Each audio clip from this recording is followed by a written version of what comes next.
Seepteembar 4 bara 1954 biyya Jarman keessatti xiyyaarri Saantiyaagoo lakkoofsa balalii 513 dhiha Jarmanii kahee gara Biraazilitti deemuuf galaana Paasifiik irraan darbuuf qophii isaa hunda ni xumura.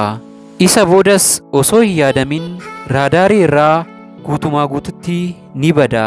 Qophii keenya har'aatiin taateewwan addunyaa keenya irratti mudatan keessaa isa tokko kan ta'ee fi namoota hedduu kan ajaa'ibsiisee kan waliin ilaallu ta'a. Turtii gaarii.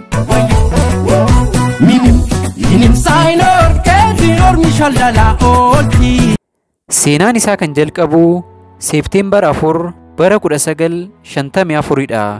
Biyya Jarman keessatti xiyyaarri Saantiyaagoo lakkoofsa balalii 513 jedhamu guyyaa tokko dhiha Jarmanii ka'ee gara Biraazil deemuuf qophii isaa ni xumura. Galaana Paasifiik irraan darbuufis osoo deemaa jiruu raadaarii irraa ni bada. Sababa kanaanis bara 1956 buufanni xiyyaaraa Saantiyaagoo jedhamu hojii isaa dhaabuun ni cufama. Isa boodas waa'ee xiyyaaraa lakkoofsa 513 fi namoota 92 keessa turanii homtuu hin haasa'u ture.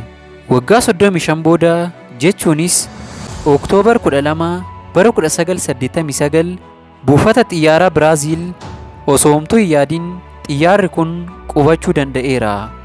Namoonni keessa turan maal ta'an jechuun keessan hin oolu. Iddoo kanatti ture wanti sammuu nama jeequ tokko kan uumame. Hojjettoonni buufata xiyyaaraa Poortoo Aleegree ajaa'ibamuu jalqabu. Isa boodas wanta uumame ilaaluuf gara xiyyaara kanaatti siquu jalqabu. Yommuu keessa seenanis rifachuudhaan ala filannoo hin qaban ture. Xiyyaaricha keessa namni lubbuun jiru tokko illee hin turre. Paayilaticha dabalatee 92 du'anii jiru. Erga du'aniis waggoota baay'ee akka dabarsan qaamni isaanii lafeetti jijjiiramee ni mul'isa.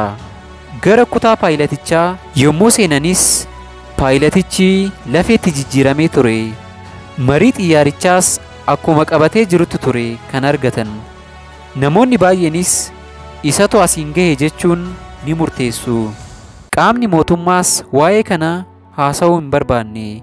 Isa boodas namoonni hedduun akkamitti xiyyaarri tokko waggaa 35f boba'aa malee turuun, isa booda ammoo namoonni hunduu du'anii raadaariin ala kan ture akkamitti deebi'ee lafarra qubachuu danda'a jechuun yommuu gaafatan mootummoonni biyyattii garuu dhoksuu jalqabu.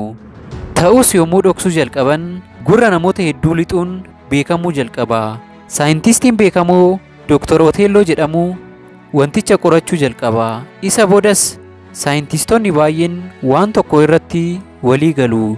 Innis xiyyaarri kun naanna'aa yeroo keessa galee ture kan jedhudha. Gabaabumatti taayim tiraavel jechuudha. Wanti isaa quubsaa ta'uu baatus wanti biraan argamuu hin dandeenye. Qorannoon kun akkamitti lafeen xiyyaaraan mana ga'uu lafaan ga'uu danda'a kan jedhuuf deebii hin qabu ture. Piroofeesarri Roodriigoo jedhamus mootummaan osoo deebii hin kennin wanta akkanaa dhoksuuf yaaluun yakka jechuun ni dubbata. Sababni isaas maatiin namoota geejjibamaa turanii waa'ee isaanii mirga beekuu waan qabaniifi. Ta'us waa'een xiyyaara kanaa hanga har'aatti furmaata amansiisaa osoo hin argatin hafuu danda'eera. Isin hoo waa'ee xiyyaara kanaa maal yaaddu jechaa qophii keenya har'aa asumarratti goolabna. Nagaatti.